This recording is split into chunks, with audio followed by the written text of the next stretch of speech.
this morning. Thank you, Ellie, for inviting me in League of Women Voters. I'm going to take my tea up here.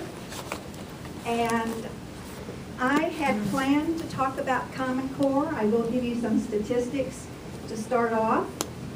But I'm going to refocus and talk more about common problems, Common Core problems. And I want you to see the relationship between the Common Core problems to what's coming down the pike here in Arizona. But to give you some statistics to start off with, I'm changing everything by what I've heard this morning. But, and a friend of mine, Dan, sent me a quote. I'm going to start off with that. David, louder? Like this? Yeah. Ooh, that's good. David Kirk, professor of public policy at UC Berkeley, wrote an op-ed December 28th in the New York Times. And he said the Common Core was written with testing in mind, not student learning. This is a fundamental flaw. What can be easily measured is what is very different from what students need to learn. Now, to give you some statistics. Let's try different, like maybe one is stronger than the other. Hold it right up Now,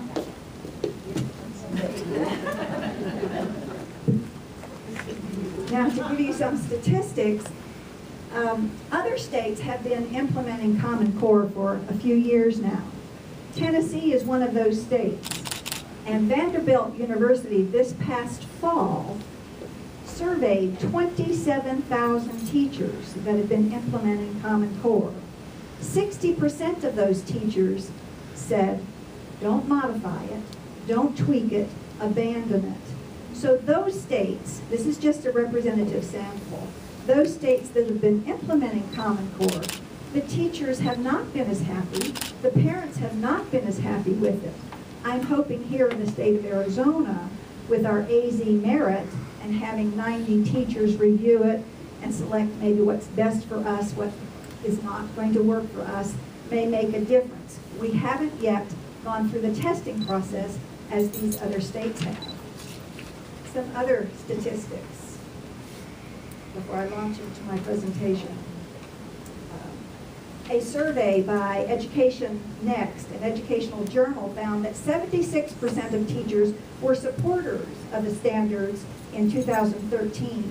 But a 2014 poll found that opposition had tripled.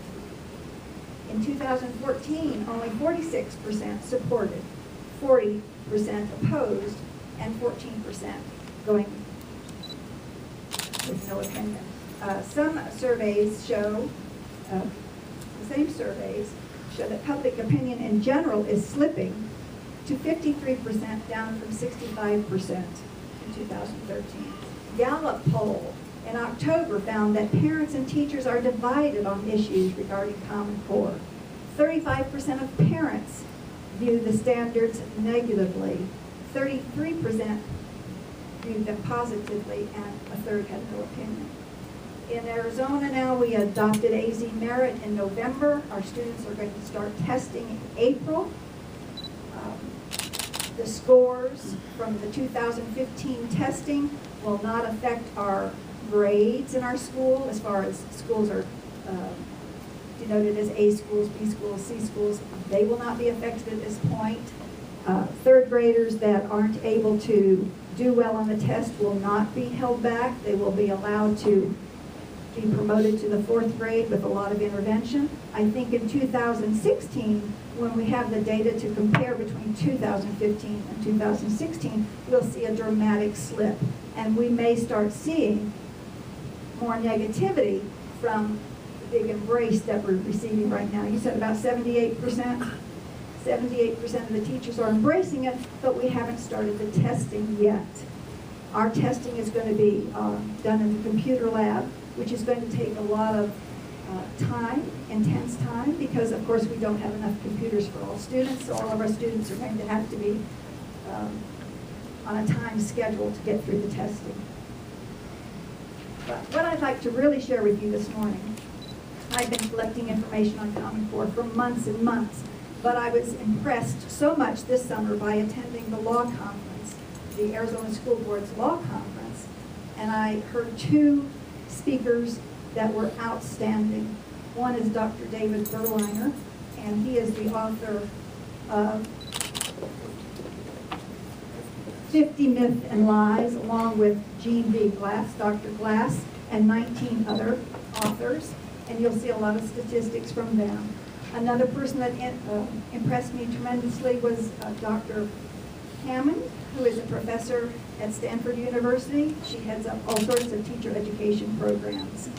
And then this past December at our Arizona School Board's conference, or annual conference, not only did we hear Diane Ravitch, who is a tremendous, outstanding advocate for education and well-known. She has 15 million followers on her blog. I follow it every day myself. Listen to her. I thought I'd be talking a lot about what Diane Ravitch has to say, but instead I'm going to be sharing information with you from Vince Yanez, who was with the school board, the state school board, for 16 years. He's now with the Arizona Community Foundation. So the statistics they had to share, you may be aware of. For those that aren't, it will be enlightening.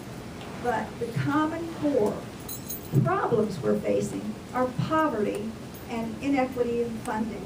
And I think these slides will demonstrate that.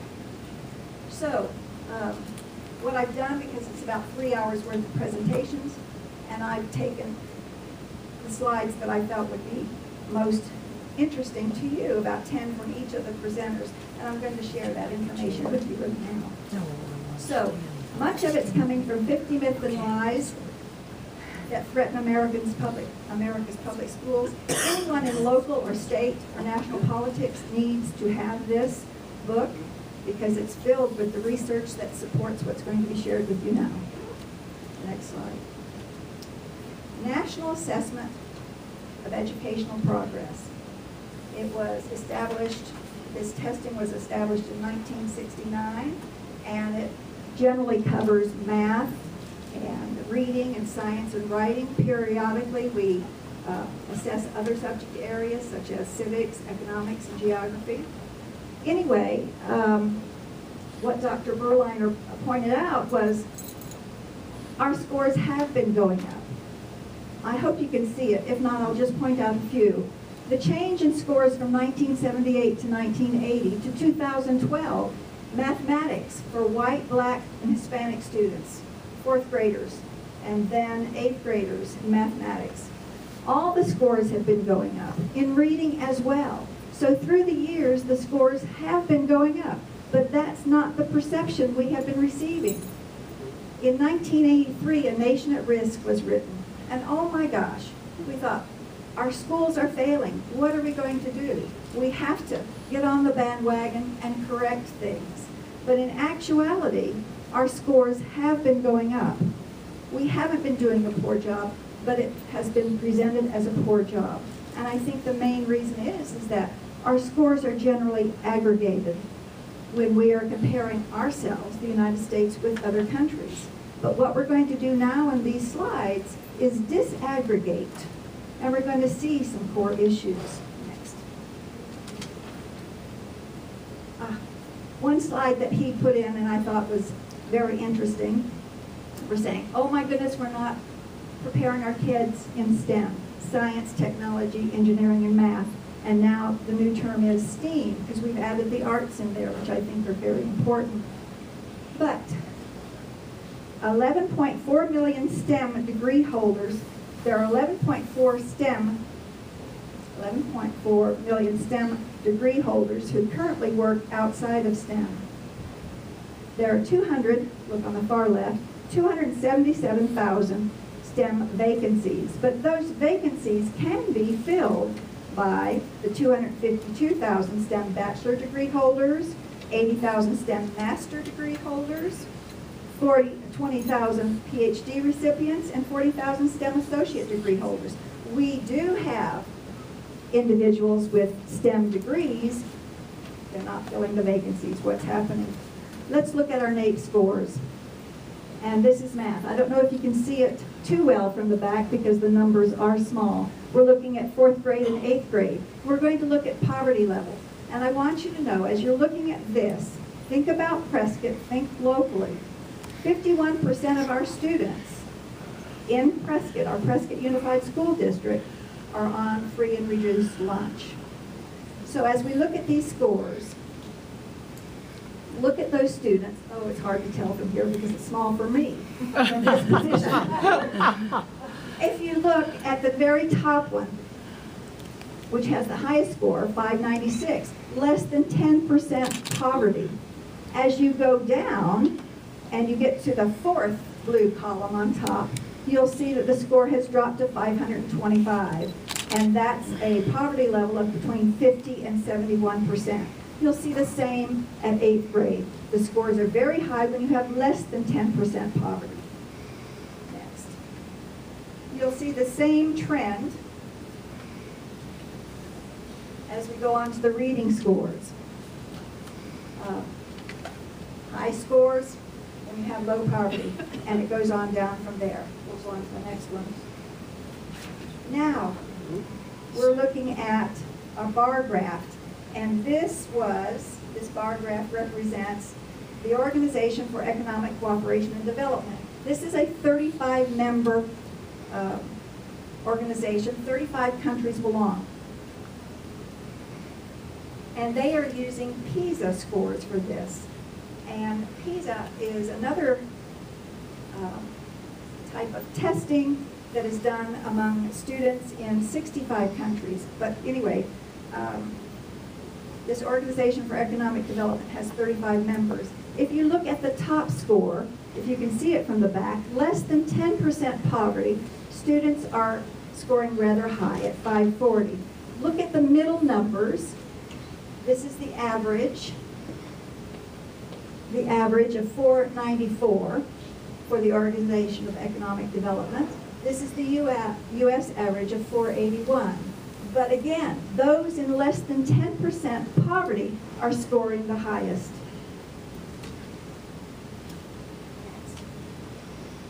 And that's in mathematics. And you'll see the same holds true. Oh my goodness.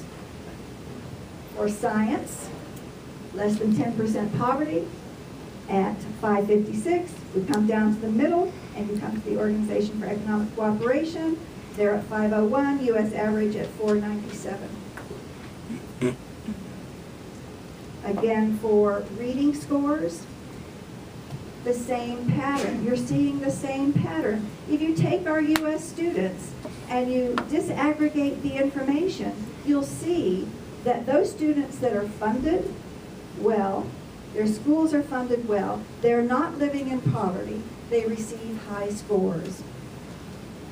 And our U.S. average is down because we aggregate information, we aggregate test scores, so you're getting scores with students that are English language learners, that are disabled students. All those scores are put into one pot. But let's take it out and let's really look at what's happening. Let's look at some influences. We're going on because the trend is the same. What are the influences? What factors are really influencing our test scores? I thought I had more influence than I did when I was in the classroom. I recently read a statistic that teachers only influence grading outcomes 1 to 14%. I had to have been at least 14%.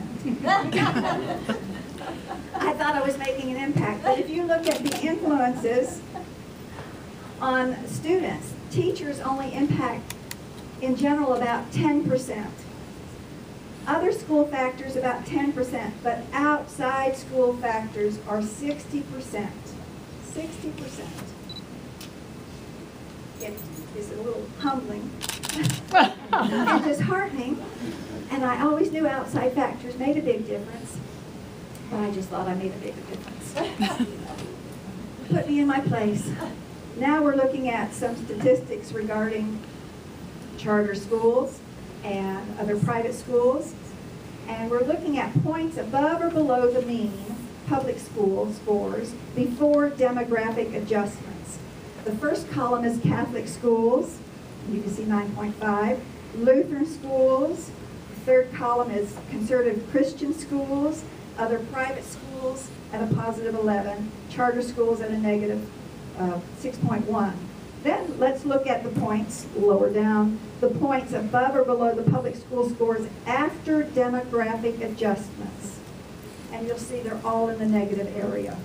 Going on to the next slide, we're going to look at 4 charter schools recognized nationally for their excellence. And the column, if you can't read it, which you probably can't because as I said, it's tiny for me, even up here. The column on the left says percent of students eligible for free lunch. And we're looking at Basis Scottsdale, Basis Tucson, Great Hearts Academy Chandler, Great Hearts Veritas, and the Arizona average. So the Arizona average for students receiving free and reduced lunch is 35%. Here in Prescott, it's 51%. The next column down is percent of students who are English language learners. So in the basis schools, do they have English language learners? Arizona average is 7.1. Percent of students who have individualized education programs. You don't see that too often in our charter schools, or not at all. The Arizona average is 11.7. Percent of students who are white, non-Hispanic. In the charter schools, you see a high percent of students that are white, non-Hispanic. The Arizona average is 42.9%. 5% of schools nationwide are charter schools. In Arizona, we have 14% charter schools with little oversight. Little oversight for public funds going into private hands. It goes into private hands because a charter school is supposed to be a public entity, but they hire private management companies that do not have to open their books to the public. So we have a lot of private funds being maneuvered out of the public school arena into private hands. And it's a big business, it's big money. But nationwide, about 50% of our charter schools are receiving an F grade. There are tremendous scandals in Florida, Ohio, I think Minnesota as well. I may be wrong on that one, but I know Florida and Ohio. A lot of these things are being revealed because there's so much, this is really harsh, fraudulent behavior going on in a way, and we're not seeing the outcomes that are promised to us. In Berliner's book, he points out, and I found this rather shocking, that of the 121 students that started at Tucson Basis in 5th grade, only 21 graduated. So if you take our 21, our top 21, we can say they're all going on to college.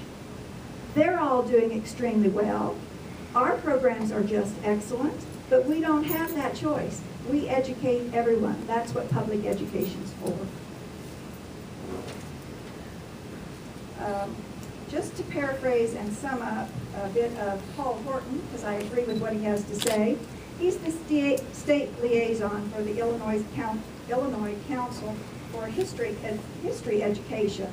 He also is a history instructor at the University High School at the University of Chicago Laboratory School. He says the Common Core, he believes, the Common Core will not raise international test scores. The Common Core will not grow our economy. The Common Core will not lead us to a more democratic society. The Common Core will not reduce the achievement gap. The problem is clearly not our curriculum, but, and a belief that our uncoordinated curriculum is, the belief that our uncoordinated curriculum is inadequate is patently untrue. We have an excellent curriculum here, but we have to, as I said, look at the core problems, and that's poverty and inequity of funding. I mean, just take our high school students here at Prescott High School. Sherry is from Chino. She's a board member at Chino, and I'm happy to see her here. And we love working together with our fellow board members. But take Prescott High School. Every year we've had Flynn Scholars. These are students that receive you know, a full ride at our state universities. Only 20 Flynn Scholars in the state of Arizona, yet we have 1, 2, sometimes 3 Flynn Scholars coming out of Prescott High School. It's clearly not the curriculum. It is the poverty and inequity of funding that seems to be having a tremendous impact. Now, the flat world of education, that's perfect. I'm glad, because I wanted to stick, because I have a lot of information to share, and I wanted to stick close to the slides, because I tend to go off, and that'll take more of the time, but we don't quite have. Anyway, Linda Darling Hammond, she impressed me so much this summer, because you'll see some redundancy here, but it reinforces what I'm saying the core problems are all about. She again, as I mentioned earlier, is a professor of education at Stanford University. Her work focuses on school restructuring, teacher education, and education equality. Let's look at the PISA scores now, and that's the Program for International Student Assessment. And you can see where we're ranking. The U.S. at 21 in reading, math is at 32, and at 23 in science. But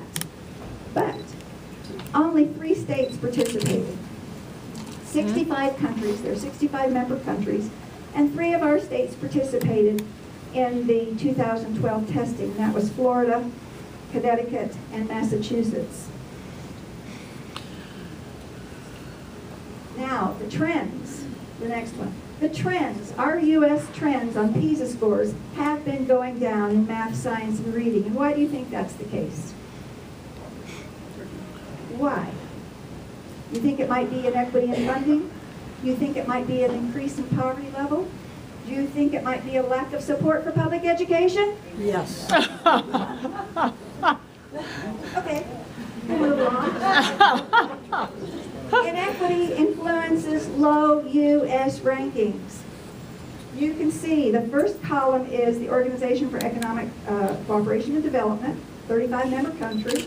You can see where they are. You can see where the U.S. scores are for white students. We can't see it. We can't You see. can't see it. Well, let me tell you. White students. Can you see the colors?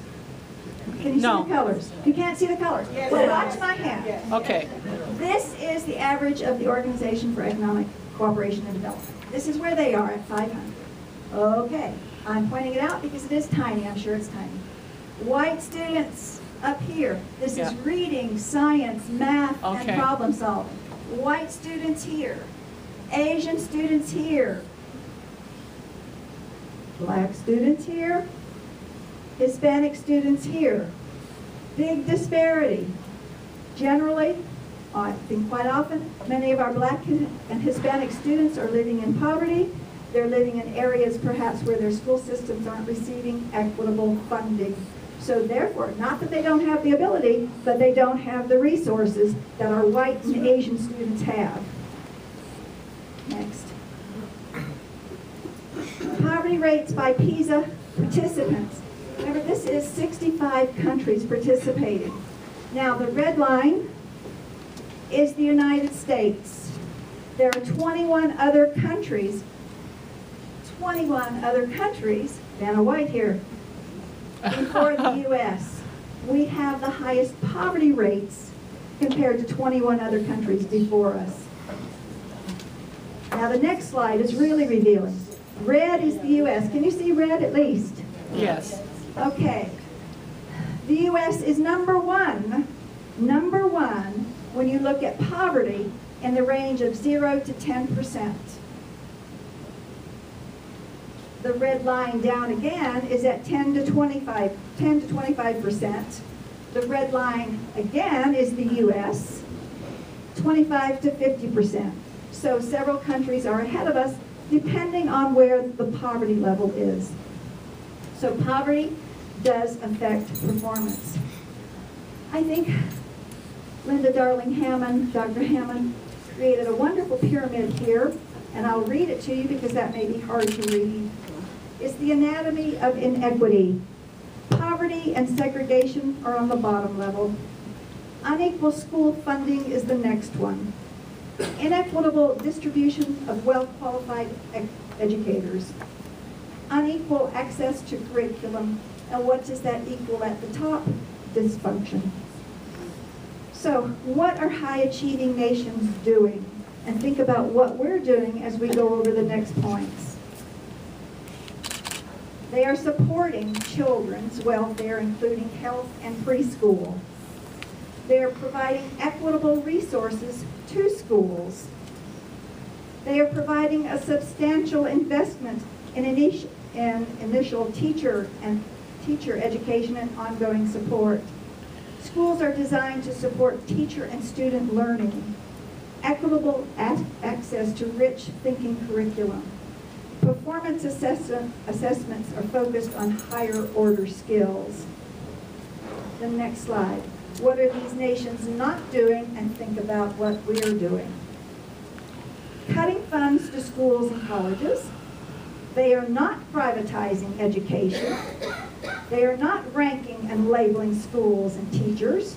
They are not allocating rewards and sanctions based on test scores. And they are not deprofessionalizing teaching. Different approaches to reform. Think about us, think about what they're doing. Public investment, substantial and equitable public investment, professionalization of teaching, emphasis on whole school development. What's market-based doing? Privatization, inequitable funding, reduced training and investment in teachers, teacher knowledge, and emphasis on competition, choice, and testing. The results of funding equity in the U.S. Over 40 years, low-income students who experienced the benefits of school finance reforms for all K-12 had graduation rates that were 23 points higher, added a year of post-high school education, had family incomes 52% higher, were 20 percentage points less likely to fall into poverty in any year. They also paid higher taxes, saved the cost of crime and incarceration, unemployment, and poor health. I'm sure this isn't news to many, but for some it may be enlightening. Now, to round out the redundancy of saying again and again how important poverty and inequity is when it comes to looking at test scores and really knowing what you're doing in disaggregating information and focusing on what we're really accomplishing. I think Vince Yanez made some wonderful points which I'm going to share with you now. The achievement gap is not just about race and ethnicity. Poverty is the greatest predictor of student academic achievement. This can't be news to anyone. The academic achievement gap between poor children and rich children has grown significantly over the past 3 decades and is now twice as large as the black and white gap. Now why? Widening gaps in economic and social resources between rich and poor over the past few decades have eroded public schools' ability to overcome those disadvantages.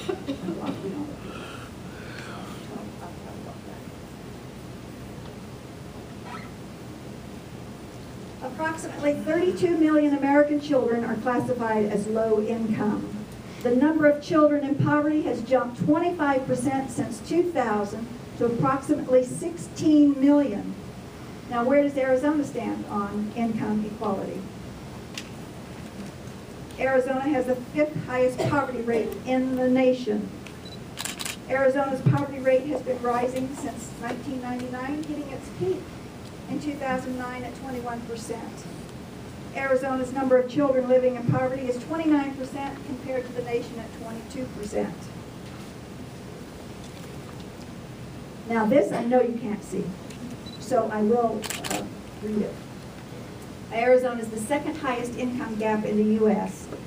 The ratio of average household income for the richest 20% of households to the poorest 20% of households, and that sticks us at 2nd place at 9.8. We are the 2nd in the nation, with 75% of our children, our students in poverty. This is not anything to be proud about. We don't want to be first in these arenas. And we are. And we need to do something about it with the League of Women Voters and, you know, citizens that are interested in public schools and our children. We can work together to make a difference. We do not want to rank #1 at being at the bottom.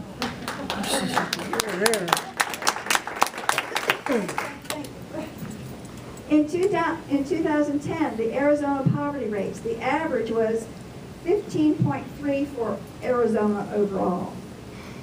The white population down at 9.2, but then again, you can see the Hispanic is the third column. Hispanic at 24.4, Black at 22, Asian at 12.4, and American Indian at 33.3. There's an AZ policy disconnect here, and it regards all-day kindergarten. We'll just hold it right there, just for a second. Research, and League of Women Voters, you know this because you've had presentations on this before, I think. Research shows that children participating in full-day kindergarten are better prepared to learn to read and write. Benefits are more pronounced for low-income and ELL students. House Bill 2274 was signed by Governor Janet Napolitano in 2006, and she allotted $118 million to support the implementation of full-day kindergarten. In the year 2007-2008, that was increased by another $80 million for full-day support. Well, what happened in 2010? Our next slide shows that. Right here. No. Our next slide. Our next slide. What happened in 2010? Well, we're in a severe recession in Arizona, and the legislature just swept $200 million out of the education budget, which affected the all-day kindergarten program. Our schools were forced to fund locally, if at all. We right now are offering parents a half day. They're paying for the half day if they want more. They're going to have to pay for that as well. I'm hoping that can change in the near future because statistics show over and over again, as you invest in your young people, you can avoid a lot of issues and problems in learning. Of course, there's more pronounced impact on low-income schools. Arizona policy disconnect. I'm going to read the last two.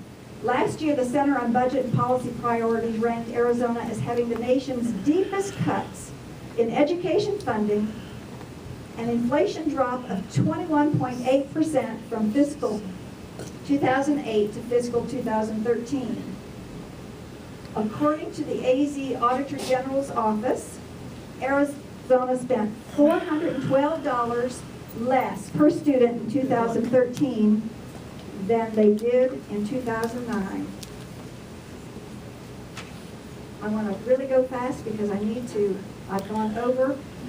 Higher education funding, 50.4%. We're at the top. Here we're ranking #1. Next slide shows the change in average tuition for public four-year colleges and inflation, 78.4%. Arizona policy disconnect there. So that has been a bit redundant in showing. What are we going to do? We're going to create a level playing field. I think we're going to use a clock for that.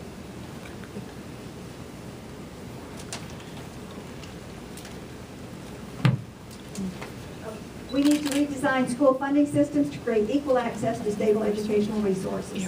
We need to level the playing field by not all states, because not all states fund education equally.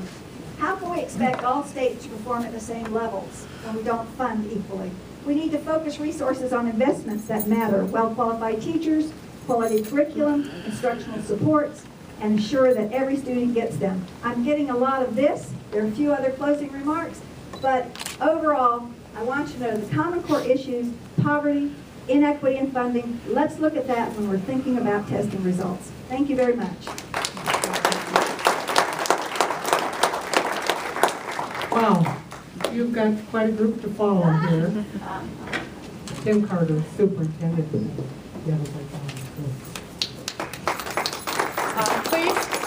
Please take a few minutes to complete your questions now, and at the end of Mr. Carter's remarks, we will collect your questions.